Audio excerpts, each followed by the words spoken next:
Welcome back to the Blackletter podcast. We set out to create an entertaining and exciting podcast about law and business, and I think we've done it. Blackletter, the name, comes from the Gothic typeset that was originally used in the Gutenberg press.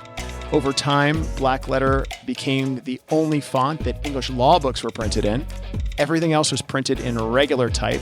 It made it harder for kind of the common person to understand what the English law book said. Blackletter came to represent something that was law, that was set in stone, that was sort of old and a well-settled fundamental principle of law. We're here to demystify Blackletter law. We're here to demystify things that happen in business and law and where those two meet. And I hope you have fun listening. Thank you for joining us on the Blackletter Podcast Official. You were the first podcast guest, and I guess I was sort of a guest. We were both guests of Sundance TV last time, and this is now episode 12, or season 1, episode 2, one or the other. So very exciting. I don't know if you've looked at any of our podcasts. Probably you've seen them all because they're so amazing, or listened to all of them, I'm sure. But welcome, and thanks for joining us on the Blackletter Podcast. Thank you. I'm happy to be a part of it again. I remember that first podcast, which was epic, I think, probably mainly because of the setting and potentially the whiskey, but glad to be back. The whiskey, warm Coke, and then the fact that you and I scored ice cubes in the middle of the podcast from the soundboard guy, which was fantastic. It was amazing. Absolutely amazing. So Ryan, introduce Ryan. So Ryan was a marketing guy at LegalZoom, and now he's the boss of everything at LegalZoom. I understand you got a promotion, and you're pretty much in charge of, I heard through the grapevine, you're in charge of everything, right? Close. It falls just shy of everything. Okay. So what is your new title? What is your official? Is it president of, not the United States? That's Donald Trump. So what's your title? Right. It's not POTUS. My new title here at LegalZoom is VP of Marketing. I'm mainly focused on our channel marketing, content, and product marketing here at LegalZoom. So that, not POTUS, that would be Volma's VP Marketing LegalZoom. Yeah. Volma's? Yeah, it doesn't roll off the tongue quite as well, but I close. don't know. Could get used to it. Volma's. So congratulations, Ryan. That's fantastic. I'm super excited. Thank you. So Thank you. Today we were going to talk about kind of, you are and I've heard kind of tongue in cheek, people at LegalZoom say, not LegalZoom, Marketing Zoom, right? Because you're focused on connecting, but I think it's good. So take a step back. You kind of, people like Marketing Zoom, ha, ha, ha, that's not great. But really is you're connecting with customers at a different level, I think, than law firms. And so a lot of lawyers deride LegalZoom and say, well, this is a bad thing for law because you're commoditizing it. And I'll just say this, I support it. And I'll tell you why. I was talking to Bob Edinger and Ellis Bennett, both partners at my law firm. And I said, and they're both like, well, LegalZoom, neither of them are involved at all with LegalZoom. And really on the consumer side, they're debarment and national security and cybersecurity. And LegalZoom doesn't do that. But what I kind of explained to them is, why are you paying a lawyer $2,000 for a company that is going to make $2,000 in its first 2 years of business, doing something, kind of a startup thing, right? You don't need that level of law skill. And so I think there's a great place for LegalZoom. And I kind of wanted to hear from you, like, tell me about it, and how does it fit with law? Where do we go from here? Yeah, well, you kind of touched on it, the original founding mission. And, I've been at LegalZoom almost 9 years. So, heard many stories from our co-founders back in the day. We're about 18 years old now. And the original idea was just around accessibility and affordability for, the regular people in America to really take care of things that they need to take care of and not have to spend a ton of money out of pocket, but feel like they're getting the right thing, to fulfill their needs, getting a proper amount of service. So what we really tried to do is focus on the customer. I think one of the feelings was that the legal industry was dominated by lawyers. Right. By attorneys and the people who make the laws for each state. And it was really separated from the customers, the people, your clients that are in need of it. So that was the original idea.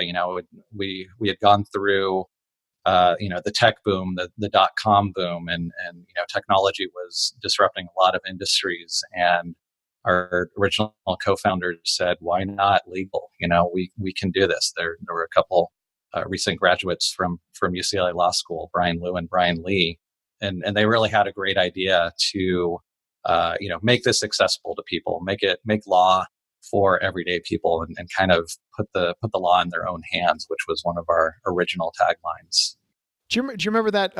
What was the song? I Am Everyday People. Wasn't that like same band that did Tennessee? Do you remember that? I feel like that would be a cool theme song. Just throwing it out there as VP of marketing.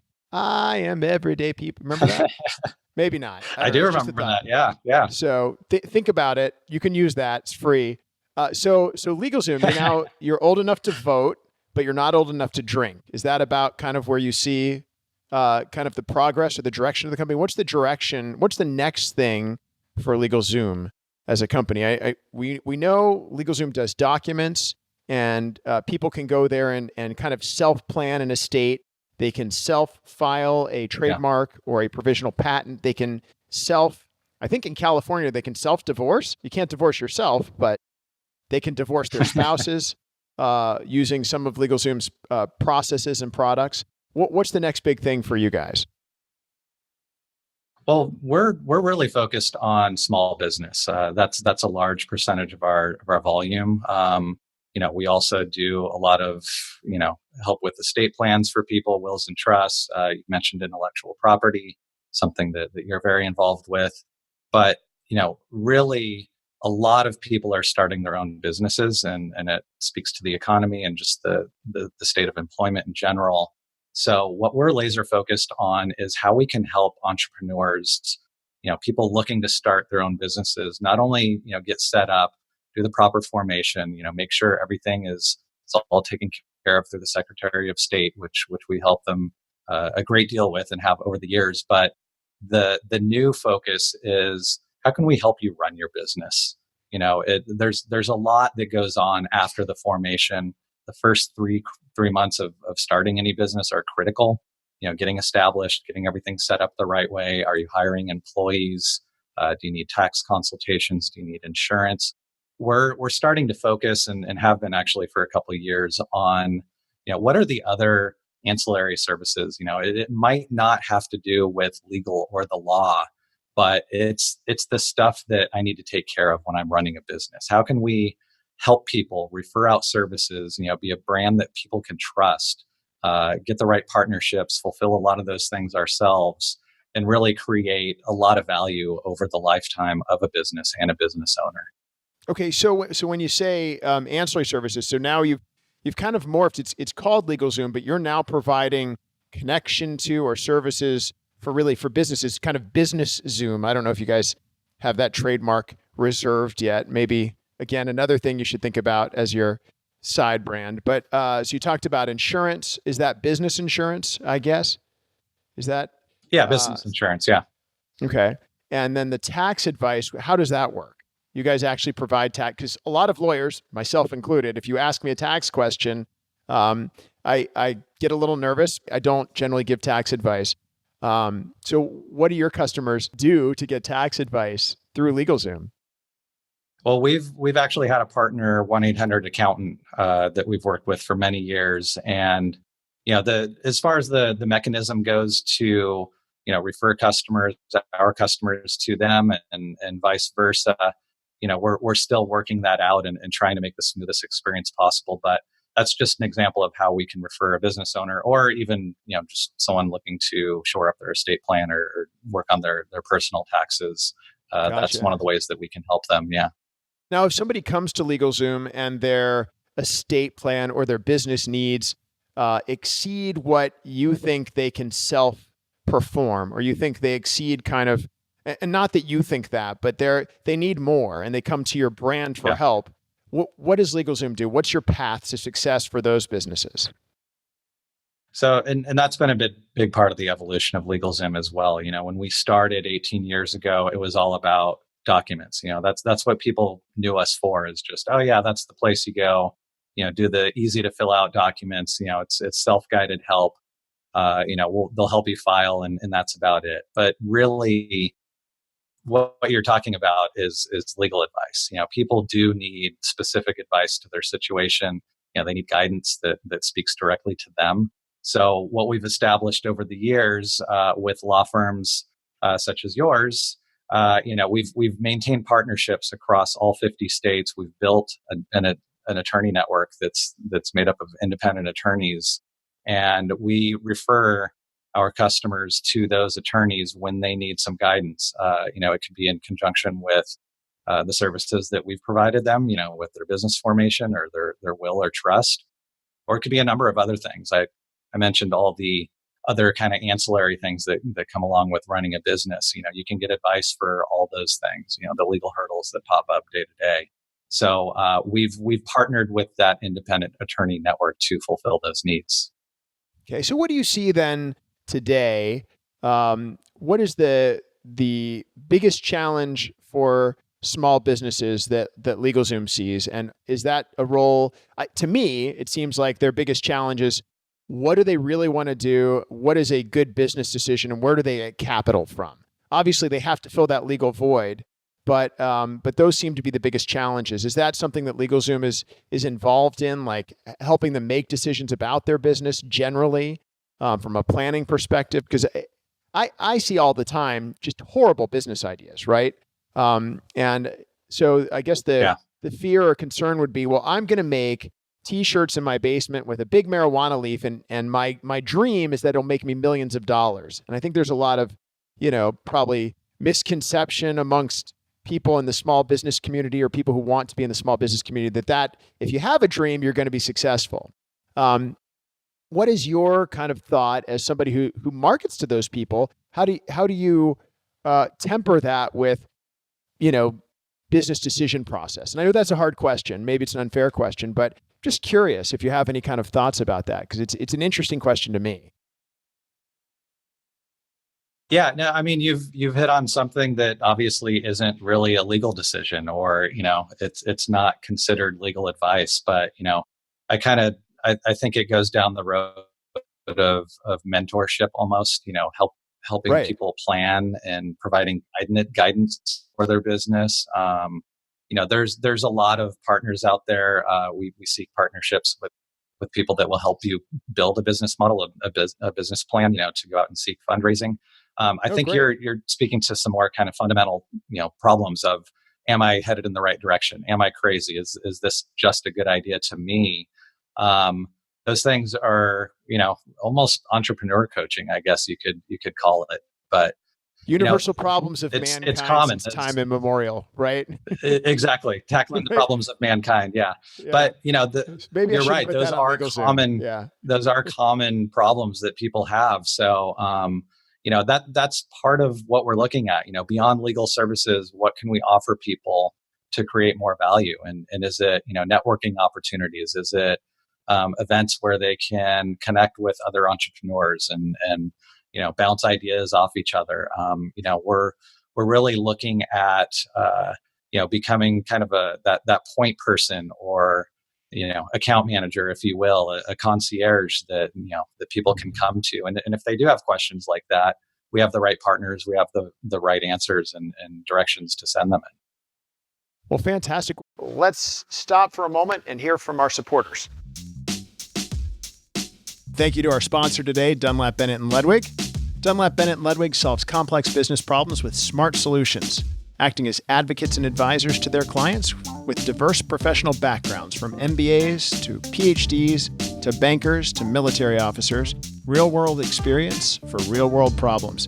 Dunlap, Bennett & Ludwig, doing better law. To find out more, visit www.dbllawyers.com. Rion, is there anything else you think that we should talk about today? I've elicited all the thoughts that were on my mind as we sat here. I noticed you have a fantastic studio there at LegalZoom with your whiteboard in the background.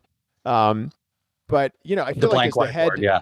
right, as the head of all of LegalZoom now, I feel like you should have like a kind of a grander, maybe a throne type of thing next time. I don't know. We can talk about that, but just again, another. I've asked a couple people for that. It's in process, but Okay. we'll I see if mean, we can get that in here. Frank is all about thrones, right? I feel like he would just get you a throne if you asked him. He really is. I think he Yeah. would be jealous of mine though if I had one. Well, he just need a bigger one, right? Slightly bigger. Very true. Yeah, Very true. that's all. If I everybody I had have a thrones, we're question. fine. Yeah. I have a question for you though, Tom. I sit at my desk and I'm always, thinking about what are customers looking for, the view from an e-commerce business of the legal landscape. But I'm curious, from your perspective, being an attorney, working at a law firm, being a partner at a law firm, what's evolved for you over the years? Have you seen that the customer is really becoming king in the world of law firms? Are you really having to approach it from a customer perspective differently than in the past? Well, so I'll say this. I think the thing that's evolved the most is access to knowledge and the ability for so the ability to access knowledge on, not just Wikipedia, but entrepreneur focused sites or business focused sites that tell people how to do the things that they could do to do what lawyers do. Literally, 10 years ago, you couldn't find a web page. Here's how you file a trademark. Here's how you search a trademark. Here's what a search report looks like. Here's how you do everything in great detail. And here are 10 videos on how to do it. Now there's so much content like that I think it's almost gone full circle where people are so overwhelmed by that content, they kind of want to talk to a lawyer again. So what's been interesting to me is that there's massive amounts of data out there, but sorting through what's valuable and what's not valuable. And I think this is a place where LegalZoom could play a role as perhaps a curator of that kind of data as a source. And I think there are other organizations that should be involved with that. But access and the availability of that. And then the other thing I've seen with big law firms, and our firm's, 70-ish lawyers, fairly big. With our bigger clients, when we compete against these bigger firms, the bigger firms, the dumbest thing you could say today as a lawyer, which 5 years ago I would have said every day of the week is, well, we deliver just as good services as that, AmLaw 100 firm, but at a better rate. Well, everybody says that now. And when corporate counsel calls their AmLaw 100 lawyer and says, hey, they say they give better rates, that AmLaw 100 firm is like, we'll match those rates and we'll come up with something that makes you happy. That happens every day of every week. So that's the dumbest pitch a law firm could make now, because big firms and small firms and medium-sized firms, everybody's thinking about competition and about the customer. It's no longer, oh, we have a big name, we're going to be your lawyers. They know that they have to compete. So I think that at least in most law firms, that's the one of the bigger changes. And then, of course, access to all of this information, data and statistics about what law firms do and how law firms put themselves forward. And in fact, I know I'm rambling. One last thing I think is really interesting. So I left, I was a prosecutor, and I left and joined a private practice, and the firm I joined didn't have a website. And this was 1999, 2000. And I said, well, we should have a website. We're a small asset protection firm, 6 or 7 lawyers. And they were like, well, that seems weird. I don't know what a website is. But I went ahead and made a website for the law firm, just like a one-page website. Again, remember, this is 20 years ago. And the other lawyers in the area in Northern Virginia, some of them were friends with my father at the time, and they said, we understand your son's law firm has a website. It's so disgusting. I mean, I think that's evolved, right? I don't think there's any law firm today that would say, oh my God, you have a website and email. It's interesting to hear that some really well-known and well-respected lawyers in the community then thought having a website and email was a disgusting thing. So that's a big evolution. And I think firms are more rapidly accepting of technology generally in the legal practice industry. Anyway, well, it sounds like you were a marketing pioneer as far as law firms are concerned. Well, no, I just wasn't stupid. I think don't give me too much credit. I think that's kind of like a pretty obvious stamp on the forehead kind of thing to miss. But lawyers can be obstinate and challenged with some of those things. So anyway, so that's all I have. I don't know if my answer was satisfying, interesting, or gobbledygook, but It is what it is. No, it was good. I mean, you were really speaking to value and people not necessarily being as concerned with price. There's a wealth of information out there. Price is important, but value of service is really what it's all about. And Yeah. a lot of the reports on the state of the legal industry that I've read really speak to people seeking out, knowing they have a lot more options, but really where am I going to get the best value? People are Right. willing to invest a good amount of money if the service is there, Yeah. if it's top notch. It's not just completely commoditized to where, the free or low price solution is the one to go with. But, I think everyone's in a position, whether you're an e-commerce business, kind of alternative legal provider like us or a law firm, where it's really not a bad thing that everyone's raising the bar and saying, we really just have to provide great value and great service to our customers. And that's the best way you're going to keep them and keep them coming back. Well, my one last, and I get no royalties from this, but I've recommended to other partners in my firm, there's a book called Selling the Invisible, which is really what you're doing as a lawyer. You're selling invisible things, you're selling services, and it's a challenge to wrap your head around. So if you haven't taken a look at it, I press it on. I'm sure you've heard of it. But anyway, I have heard of it. Yeah, I'm sure. Yeah, it's kind of probably pretty well known. So, and you're a marketing guy. Now I'm actually going to read it though. I've heard of it. Now I'll actually read it. Dude, it's short and it's like big words. It's like, it literally takes like 40, probably 2 hours to read. So I was surprised. The book looks kind of long, but then you open it up and it's, not a whole lot of stuff in there, but it's pretty poignant and to the point. Basically, you're selling yourself and just some points around not being a weirdo when you sell yourself and how to get people to connect with you. So kind of pretty common sense stuff, but it's a good succinct summary of it. It sounds like what people need to know. Yeah. Well, thanks, Ryan. I appreciate it. And I will circle up with you, not when we're on camera, see how you're doing. And hearty congratulations to being the vice president of everything at LegalZoom. That's awesome. So, thank you very much, Tom. Good talking to you and looking forward to seeing you soon. All right, man. Take care. That's all for today's episode of Blackletter. Thanks again for listening. Join us next time when we talk about more Blackletter issues in creative ways. Make sure you subscribe to the podcast on iTunes and Google Play so you never miss an episode. And to catch us on video, check out our website at blackletterstudios.com.